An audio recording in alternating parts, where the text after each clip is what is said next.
সম্প্রতি কেন্দ্র সরকার বাজেট পেশ করেছে, তো এই যে বাজেটে যে যে ঘোষণাগুলো হলো তাতে কতটা খুশি হয়েছে? দেখো, বাজেটটা এবারের বাজেট নিয়ে শোভন হয়তো রাজনৈতিক আলোচনা অনেক ভালো করবে, কিন্তু আমি যদি একটা মানে রাষ্ট্রবিজ্ঞানের ছাত্রী হিসেবে দেখি, এটা আমার অনেকটা গিমিক মনে হয়েছে। বাংলার বঞ্চনাটা তো নিশ্চয়ই আমাদেরকে পীড়া দেয়, এবং সেটা আজকে অনেকগুলো বছর ধরে দিচ্ছে। কিন্তু তার সঙ্গে যেটা আমার মনে হয়, আমার আমার বেশ কিছু জায়গা খুব অবাস্তব মনে হয়েছে। দাম বাড়া আর কমার এই যে একটা মজার জিনিস, তার পেছনে জিএসটি নামক জিনিসটিকে যে কোথায় কোথায় বসিয়ে দিয়েছে। আমার তো মনে হয় যে 1 কেজি আনন্দ আর 2 কেজি দুঃখেও এরপর জিএসটি বসবে। তো এই জায়গাগুলো নিয়ে আমার মনে হয় প্রকৃত আলোচনা হচ্ছে না। তাই জন্য বছরের পর বছর একটা দিনকে ধার্য করে দিচ্ছে, আজকে বাজেট পেশের দিন।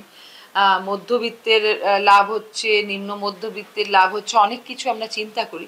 কিন্তু শেষে গিয়ে আমি দেখছি যে যে গরিব মানুষগুলো কালকে খেতে পেত না, তারা আজও খেতে পায় না। যারা অন্যায়ভাবে নিজের পয়সা বাড়িয়ে মানুষকে শোষণ করতো, তারা আজও শোষণ করছে। অর্থনৈতিক পরিকাঠামোর খুব বেশি উন্নয়নের কোনো দিশা দেখালো বলে এই বাজেট আমার মনে হয় না।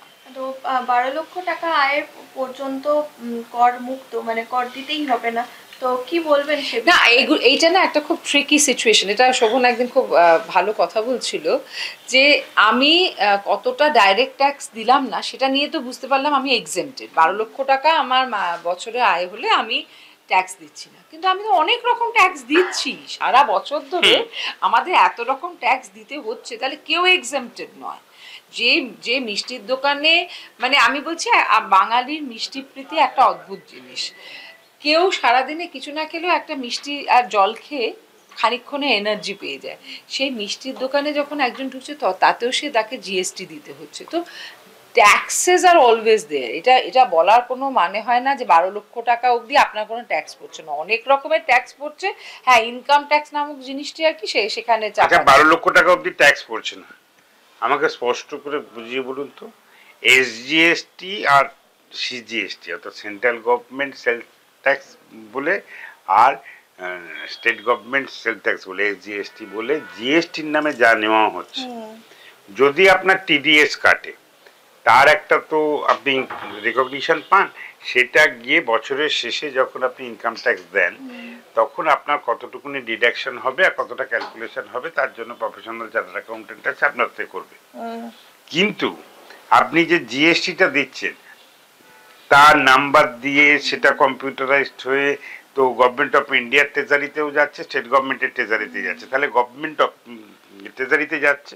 তাহলে আপনি যদি গভর্নমেন্ট ট্রেজারিতে একটা টাকা প্রতিনিয়ত যা খরচা করেন, মা সরস্বতীর উপরে জিএসটি আছে ধরে নিয়েছে কিনা জানি না, রঙগুলোর উপর ধরে নিয়েছে, এই যে ধরে নিচ্ছে, তাহলে গভর্নমেন্ট ট্রেজারিতে একটা মানুষের টাকা যদি গিয়ে থাকে, সে যদি গুছিয়ে গুছিয়ে গুছিয়ে গুছিয়ে গুছিয়ে সেটা লিখে রাখে, এবং সে তার যদি ডকুমেন্ট সাবমিট করে, তাহলে যে 12 লক্ষ টাকার উপর বলছে, যদি সেটা ফ্যাসিলিটি তো সে পাবে না। কিন্তু আননেসেসারি জাগলারি করে মুখের সামনে একটা মাইক্রোফোন পাবো, আর তার থেকে না সেই মাইক্রোফোনটার থেকে অনেকগুলো মাইক দিয়ে আওয়াজ বেরোবে, আর লোকে কত শুনে নিল। লোকে ভদ্রতা সভ্যতা সীমারেখার মধ্যে এখনো আছে বলে না নিজেরা সেটা শুনছে। কিন্তু যেদিন সেই যে মাইক্রোফোনের সামনে দাঁড়িয়ে যে বলছে না, তার বলাটা বন্ধ করে দেবে যেদিন মানুষ একদিন সীমারেখার বাইরে। কারণ বুঝতে হবে একটা সীমাবদ্ধতার মধ্যে, সে আমি রাজনীতির অঙ্গনেই হোক, যে অঙ্গনেই হোক, আমি যা বলছি মানুষের শান্তির জন্য, মানুষের কাজে লাগার জন্য, মানুষের উপকার করার জন্য, মানুষের পাশে দাঁড়ানোর জন্য। কিন্তু এই বলছি সেগুলো বিশ্বাস করি না। মানে সেই জায়গায় যে তুমি যা বলছো তুমি তা বিশ্বাস করো না, তুমি যা ইমপ্লিমেন্ট করছো সেটা তুমি নিজে তার উপর নির্ভর করো না। সেই যে রবীন্দ্রনাথের 14টা ছন্দরে যদি পড়ে দেন না, বুঝতে পারবেন এই যে বাজেট বাজেট বলছে। আচ্ছা, আপনি সত্যি কথা বলুন তো, জিজ্ঞাসা করছেন একটা নিউজ মিডিয়ার চ্যানেলে, আপনি জানতে চাইছেন সত্যি বাজেট বাজেট আসছে, কখন বাজেটটা পেশ হয়ে গেল আর কখন বাজেটটা ইমপ্লিমেন্ট হয়ে গেল? কোন old wine in the new bottle ছাড়া, একটা কম্পিটিটিভ ল্যাঙ্গুয়েজ ছাড়া, ভারতবর্ষের এতগুলো রাজ্য, সে পশ্চিমবাংলা বলুন, উত্তরাখণ্ড বলুন, উত্তরপ্রদেশ বলুন, বিহার বলুন, উড়িষ্যা বলুন, আপনি তামিলনাড়ু বলুন, যে গোয়া বলুন, কেরাল বলুন, সব। তা এতগুলো রাজ্যকে, এতগুলো ভাষা সংস্কৃতিকে, এতগুলো ধর্মীয় চিন্তাভাবনাকে বেঁধে রেখে সেটাকে পরিচালনা করা, it's a very tough job.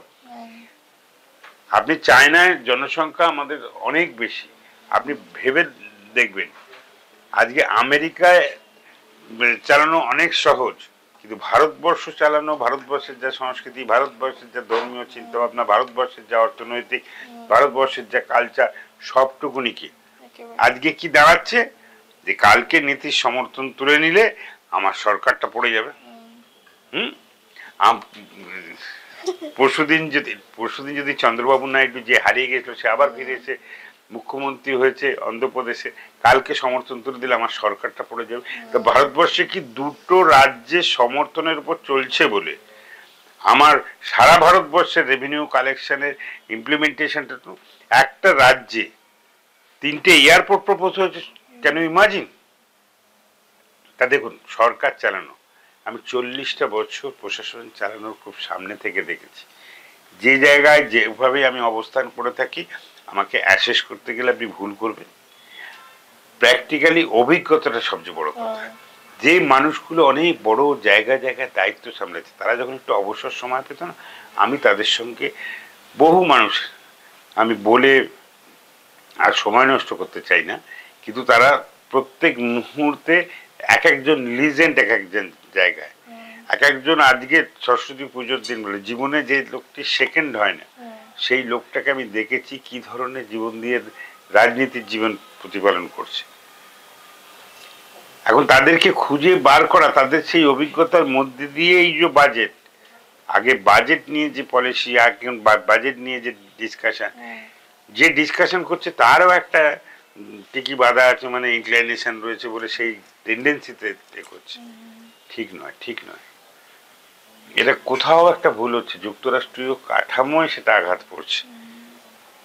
আজকে আপনি ভাববেন না যে মমতা বন্দ্যোপাধ্যায়ই হোক, চন্দ্রবাবু নাইডু হোক, স্টালিনই হোক, নীতিশ কুমারই হোক, বা যোগী গভর্নমেন্ট বলুন, কে আমার সরকারের পক্ষে আর কে আমার সরকারের পক্ষে নয়।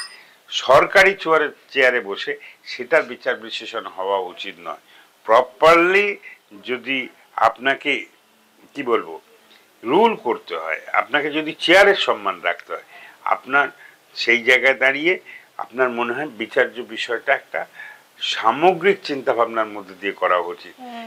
কে বলছে বড় কথা নয়, কি বলছে, যুক্তির মধ্যে দিয়ে সরকার পরিচালনাটা একান্ত প্রয়োজন। তবেই বাজেটটার ইমপ্লিমেন্টেশন বুঝতে পারবে, বাজেটের ব্যাখ্যা বুঝতে পারবে, সবটাই বুঝতে পারবে।